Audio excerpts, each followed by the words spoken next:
in week 5 of our 5-week series. We're calling Struggles, talking about how to follow Jesus in a selfie-centered world. And what we're going to talk about today is rest. Jared kind of mentioned that earlier. But rest kind of in the context of this technology that we've been talking about the last few weeks. We are bombarded with information today like no other time in the history of the planet. Our devices give us instant access to like anybody, everybody. People all over the globe can be contacting us, and it never stops. It just never stops. It's becoming more and more difficult to turn these things off and just rest. Escape work, escape family, escape whatever, and just rest. I can sit down for an evening meal, and you can too, and have 2 missed calls, 3 missed emails, 4 texts, numerous notifications from Facebook, Snapchat, Twitter, whatever, LinkedIn, and they just keep coming. They just never stop. Jared was praying for communion, and I forgot to turn my ringer down, and I'm getting Facebook notifications during Jared's prayer, and I'm like, oh, what's going on here? It's like I had to know. Really? We're talking to the God of the universe during communion. I'm like, oh, I better check this out. See what's that all about? We're just bombarded. This can be the greatest tool. This is the greatest tool I've ever had. But it can be so overwhelming sometimes with information and stuff and people contacting us that it also can literally weigh me down and enslave me. We're all in that generation. We're surrounded by this stuff. The Apostle Paul in 1 Corinthians 6 says, all things are lawful for me. He's talking about we have this great freedom in Christ, right? There's so much you can do, but just because you can do it doesn't necessarily mean you should do it. It might not be all that helpful for you. And he says, all things are lawful for me, not all things are helpful. All things are lawful for me, but I will not be dominated by anything. So some translations, maybe the one you have in your mind that comes to mind is, I will not be mastered by anything. I like the word domination, the ESV used, though. I like that imagery. It's like a defensive tackle after a big play, standing up and dominating the player. Like, I own you, right? I own you. I will be owned. I'll be mastered. I'll be dominated by nothing. You know when you read through the Bible the first time, and different times, things that really stick out to you more than others. The first time I read this, whenever that was, I remember this really being impactful to me. Like, whoa, that's a powerful verse. I will be dominated by nothing. I'll be mastered. Everything's lawful, but I will be mastered. I'll be dominated by nothing. I will let nothing dominate me. I remember that really hitting me, probably because I have somewhat of an addictive personality. I tend to not do things partially. I love peanut M&Ms. The problem is I love all of them, right? If I have a bag, I'm going to eat them. Why would I save any for later? Because they're right in front of me. Cheryl, my wife, she can have the same bag for 2 months. She'll eat one little M&M. Oh, it's time for dessert. And I'm like, are you serious? I'm like tearing into things. And I just eat the whole thing because why stop? Okay, that's just peanut M&Ms. I like to buy shirts, right? So I will allow myself to go buy a shirt, and so I'll buy one, and I'll see several on the rack, and I'm like, oh, look at all those shirts. So I'll limit myself, but then I'll come back next week and buy the other one, just to see if it's there. Then I'll come back the next week and buy the other one. And I'll just keep doing it until I finally just have to stop and say, what are you doing? Then I have to give myself like a 2-year, ban on buying shirts. That's just because I have to have them all. I can't just have the one. Several years ago, I decided I was going to start working out again and getting into shape. You can see how well that's going. I don't know what you're laughing at. But I decided I was going to work on the bench press, right? For whatever reason, this is like when I was 40, and I thought, I'm really going to hit the bench press, and I'm really going to go at it. But see, I couldn't just bench, right? I had to bench more than anybody I knew. I had to be the biggest guy in the gym. And so I flew past the 200 mark and I started with that, I suppose. I passed the 250, and then I hit the 300, then I hit the 350, and I thought, I'm going to bench 400. I'm going to hit that. And I hit about 385, and somewhere in there is when I kind of injured my shoulder and I had to stop. And at some point, because I had to stop, I wasn't going to stop, because I had to stop, I suddenly looked at myself and said, you're an idiot. What does a 40-year-old guy need to bench 400 pounds for? Can anybody, really? Like when I was in high school playing football, that was one thing, but really? What am like, what a fool. And Cheryl's like, yeah, please stop. You're a moose, would you stop? You're already big. Stop it. So that was been a few years, all that stuff's gone, but I see, I couldn't stop. I had to do it all. When I started cycling, it was a lot of fun. I like to go on my bike, go on rides. Well, then I had to do RAGBRAI. I couldn't just ride across the street. I couldn't just go through the park. I had to do RAGBRAI. I did that a couple times. It's feast or famine for me. That tends to be the way I am. Same thing tends to be with technology. Okay, I couldn't just have a phone. I always had to have the newest phone, right? And you know how that game works. Every 3 months there's like a newest, right? So game's been going on for a while. And when they started adding things like calendars and fun apps and like games and all kinds of fun stuff. I couldn't have two of them. I had to have all of them, right? I had to pile on my phone and all the social media. I couldn't just have Facebook. I had to have LinkedIn. I had to have all these other. I have to have them all, right? And what happens is the more you add on, the more addictive it can become. And pretty soon, if you're not careful, it owns you. It dominates you. And you're laying on the ground and it's over you like, I tell you when you can talk. I'll tell you when you can engage in your friends. And I'll tell you when you're done. I tell you in the middle of this meeting when you need to think about something else. Oh, hey, you want to pray? I'll tell you when you're done praying and you need to check out Facebook. And it dominates. It can dominate us. Slowly but surely, this awesome tool began to control me, and it happens to so many people. I would be at my children's track meet or a swim meet or a concert or something, and instead of like watching them the whole time, I'm like, well, I got this game of Tetris I got to get the next level of, and I'd be doing that, and then I'd stop and go like, dude, put it away, It can dominate us. And here's Paul saying, you know what? Use your phone. It's a good tool. Play a game, whatever. Do your workout. Be healthy. Eat your M&Ms in moderation. Go ahead, buy your shirt in moderation. But don't let these things dominate you. Don't be enslaved by them. You own them. Don't let them own you. The power of Christ is bigger than anything in your life. You let Christ be the dominating power in your life. I will not be dominated by an addiction to any type of food. I will not be dominated by an addiction to any type of clothing. I will not be dominated to anything I can drink or anything I can ingest or anything that I can look at or anything I can be involved with. Christ is bigger than all of those things. And yet so many of us are drawn away from important things, but this compulsive, I must check my phone. I must get on my iPad. I must now. It's our default mode. There's nothing to do at home. What do? You reach, in your pocket. Oh, what's going on in the world, A slow point in a television show, you reach for your phone or your iPad or something. A slow point in a game or a break in the game or a break in the meal, whatever, you reach for your phone. A lull in the conversation. How many times you go to a restaurant and everybody's all sitting there looking at stuff? They're not even talking to each other.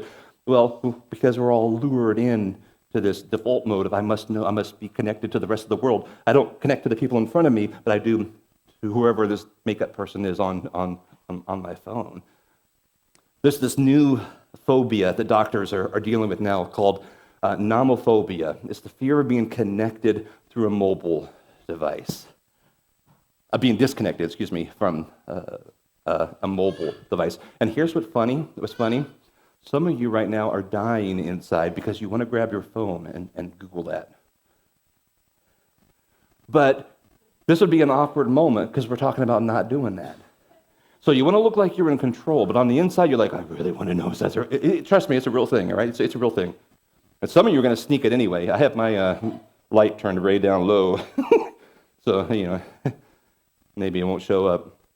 Studies show that 66% of people have an extreme anxiety if they lose connection with their phone. If the battery fails, internet goes out, they're in a place where there's no service, whatever.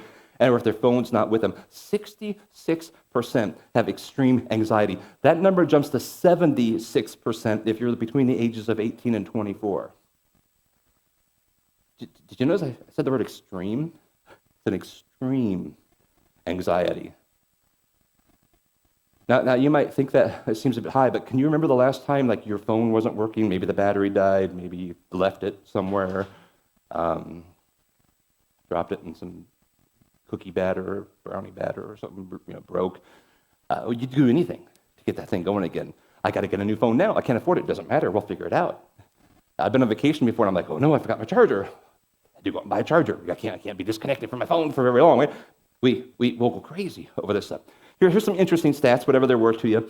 58% of people check their phone at least once per waking hour. How many of you?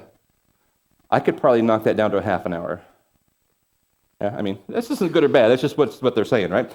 59% check email as soon as it comes in. Yeah, some here. 89% check email daily when you're on vacation. Yeah, you're guilty. Yeah. 80% of teens sleep with their phones. I won't embarrass you. 84% say they couldn't go a day without their phone. That'd be kind of tough. Just an honest question. How many of you, the last thing you do at night, like in the last 2 things you do, is check your phone? Yeah? First thing you do in the morning, check your phone. You might use the restroom first, maybe. Maybe you take the phone in with you. I do that. I will even, if I wake up in the middle of the night and made the mistake of having like a big old drink of water before bed or something, like, oh, I gotta go. Okay, I wake up, I will look, because who knows what happened during the night, right? Someone just texted me. Are you serious? Okay. I will not be mastered or dominated by anything. I have no idea what I was talking about. I will wake up in the middle of the night and I'll sneak in. I keep my room, my phone in a different room now, just when it's charging, and I'll look at it. And here's what happens: is I'll get a message or a text or an email, something. Somehow someone will message me, and it's something that's like important. But at like 3 a.m, there's nothing I can do about it. I mean, I can't like call them up. Really? Are you okay? Because they're like, it's 3 a.m. I mean, like, dude, I was sleeping. Finally, thank you for waking me up, right? So I'll read it. I'm like, now I can't do anything, and now I'm wide awake, right? So I go sit in a chair and watch the news for 2 hours or 3 hours and try to disengage, and then I get tired, and then I'll end up going to sleep, and then I'll sleep longer than I should have. Like, it throws everything off. I'll be mastered by nothing. Nothing will dominate me, but yet sometimes I allow it to. See, here's the issue, right? I mean, phones aren't bad, apps aren't terrible, play a game, whatever. Okay, that's not the deal. But with all the checking of email and looking at Snapchats and reading of texts and playing of games, here's the deal: our minds aren't shutting down like they were designed to do. We're created to be in this rhythm of rest, and we're not engaging in the rhythm. Our bodies need rest, but we don't rest them. Our souls need rest and to rejuvenate and to disengage, but we're not resting our souls. Here we are trying to have these vibrant relationships with God, with God's people, with the people around us and everything, but our minds are a million miles away on something else. We're closing up a business deal, we're fixing this, putting out that fire, we're doing all these things, that we're playing the latest game. How do I get to level 7 now? Oh, next time if I go left instead of right. We're figuring all this stuff out, responding to the latest post on Facebook or reading the newest email. We're not resting. We're not resting. Now, technology's done a lot of really, really, really good things for us, but I must not be mastered by it. I must dominate it or anything else. Hebrews 4 says, so then there remains a Sabbath rest for the people of God. For whoever has entered God's rest has also rested from his works as God did from his. Let us therefore strive to enter that rest. Look at the imagery there in this verse in Hebrews. God rested from his work after creating the world. He took a rest. He has this rhythm going of rest. And as Christ followers, that rest is available to us. Strive to enter that rest.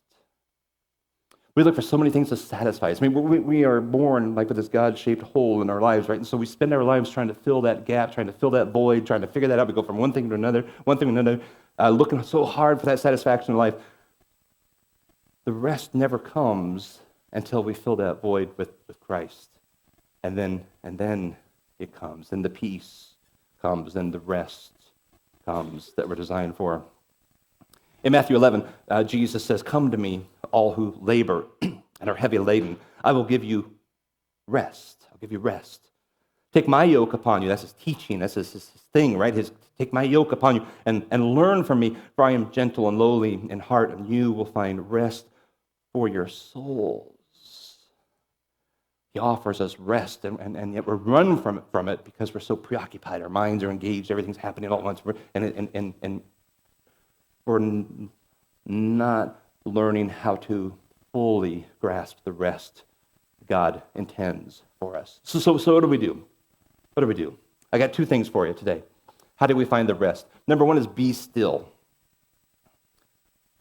This is a discipline we have to learn. I think maybe more so in our generation than previous generations. Because in other generations, you had no choice. It's raining out, I can't do the farm work, I can't do the chores, I can't do whatever, so you sit at home and rest. Now we sit at home and play games and engage and do all kinds of other things. So this is a discipline we really need to learn. Psalm 46, David says, "Be still," well, God's speaking, but "be still and know that I am God. I will be exalted among the nations. I will be exalted in the earth."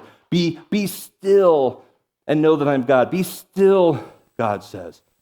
Have you ever been around a child that's just running to pick up toys and looking at it and putting it down? This is what kids do. I mean, it's not like they're terrible. That's just what they do. They pick up a toy, they play with it for 10 seconds, they throw it down, they pick up the next one. They're going all through the house and they're throwing stuff on the floor and they're doing stuff and they're running around.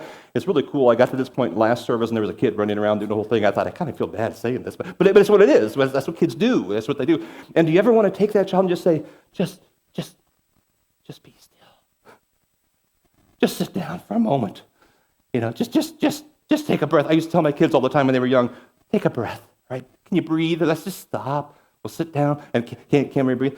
I think there's times God looks at us with all the activity we got going on, physically, mentally, spiritually, socially, all the things we have going on. We're just always running. And I think he just wants us to say, he tells us here, just rest.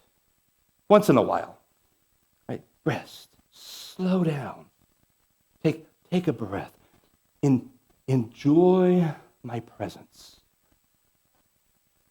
Enjoy my presence. I can see that God saying that to us. Here's what David said in Psalm 131. But I have calmed and quieted my soul. Like a weaned child with its mother, like a weaned child is my soul within me. Notice that David did it. It didn't happen to him. He didn't look back and say, I didn't realize I had rested. I was sick for a week and I had no choice. I couldn't get out. Or I sprained my ankle and I couldn't do my stuff, so therefore I guess I had to rest. He said, I have calmed and quieted my soul. He did it on purpose. He chose to be still. He chose at some point, at some time, however he did this, whatever his pattern, whatever his rhythm was, he was still. Heard about a guy who was a workaholic, addicted to adrenaline, one high after the next, and one step, one goal after the next, just always going at it, and obviously engaged in all the social media and everything's happening at the same time. It just never stopped. And he finally realized this is ruining me, right? It's hurting my health, it's hurting me emotionally, it's hurting my family. So he went to a counselor to say, how do I stop? And the counselor told him, here's what I want you to do. Spend 5 minutes a day doing nothing. Thinking about nothing, do nothing, just be still. And the guy's like, seriously? Paid you $95 for that? And he wasn't excited about it. He thought it was a really dumb idea. And he went home and he tried it, and he said it's probably one of the hardest things he ever did. 5 minutes of nothing. The phone goes off. He's like, Whatever that was. Someone's trying to reach me. It must be important. Probably something I should do about that. He's all he can think about. Starts thinking about the yard work. Maybe he turns the phone off, puts it in a different room, whatever. He's like, oh, I was sitting there thinking, well, it's been raining all week. Man, I got to mow that yard. It's going to dry out tomorrow. And your mind engages, right? Dinner has to be prepared. Do we have stuff? Do I need to get groceries? Diapers have to be changed. Who has time to be still?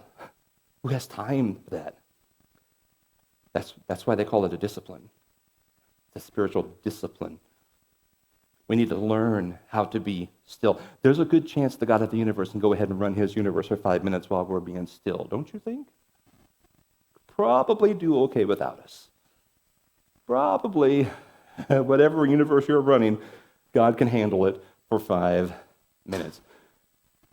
We need to learn how to check out of, this stuff that we surround ourselves with. And just relax in the presence of God. Sit back and close your eyes and relax and be still. Enjoy the beauty, the silence of the moment. Just be thankful for who he is.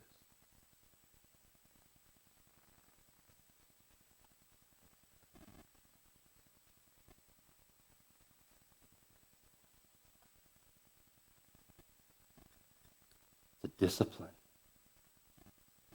Just slow down.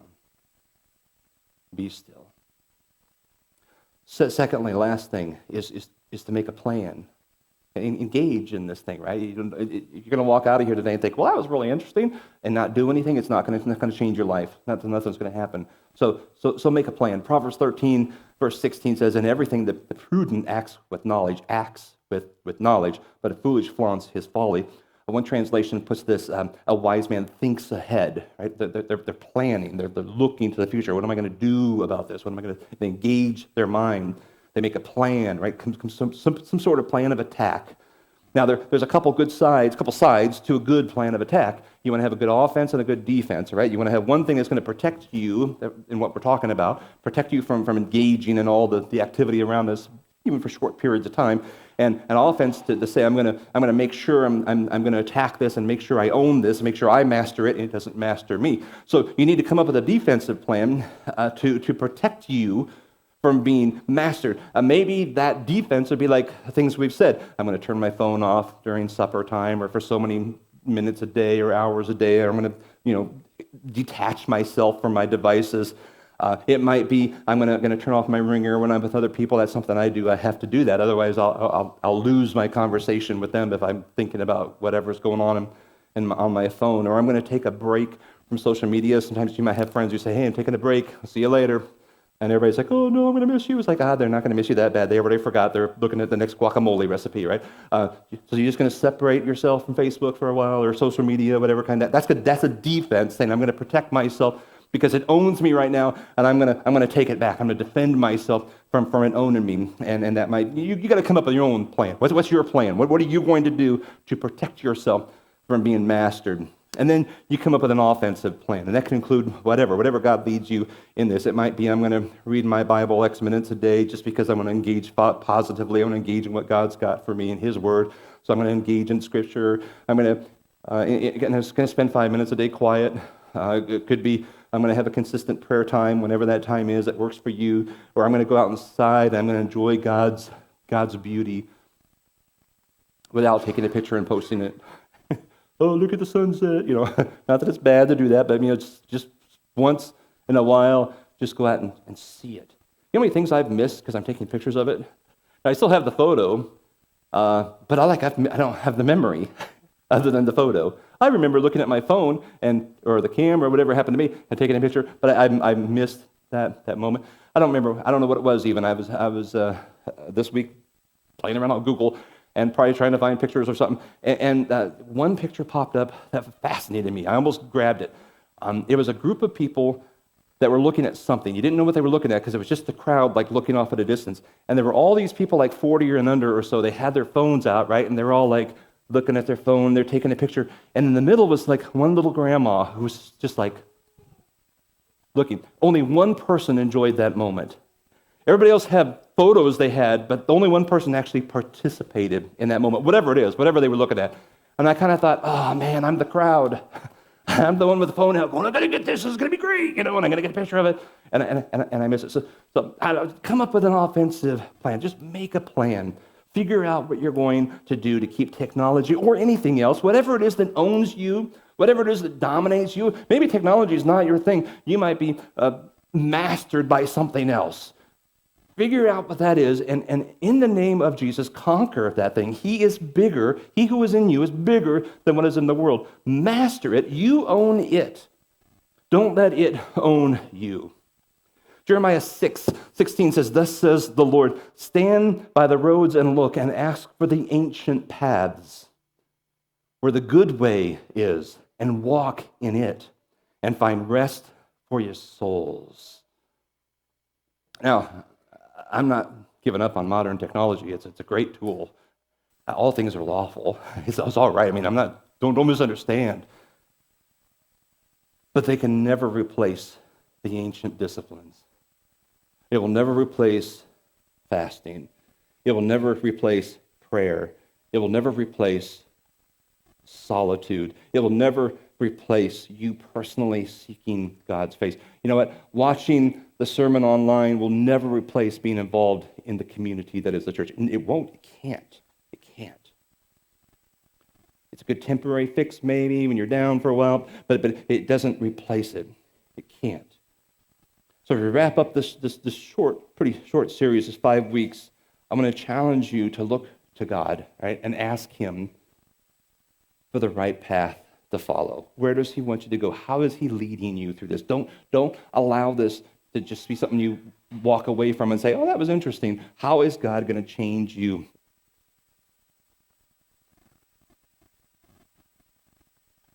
The good way, the way that leads to the rest for your soul. And let's walk that path together. Just stand with me. Let's pray. Father, Lord, we come